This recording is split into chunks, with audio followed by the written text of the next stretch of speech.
एक जादू दाखवते मी, इकडे. ही बाटली ना, हा, ही अशी उडत उडत भांड्याकडे जाणारी पाण्याच्या, आणि पाणी भरून फ्रीज मध्ये येऊन बसणारी. आता तुम्हाला येडं समजती का सोनूची मम्मी? मी येडं नाही समजत सोनूचा पप्पा, खरंच आहे. ती अशी उडत उडत जाणारे, पाणी भरणारे आणि फ्रीज मध्ये येऊन बसणारे. पंख फुटले का तिला?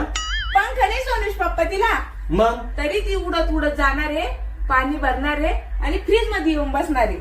बोर नको बरोबर सोनूची मम्मी, असं कुठं शक्य असतं का? हे कळतं ना सोनूश पप्पा तुम्हाला की हे शक्य नाही?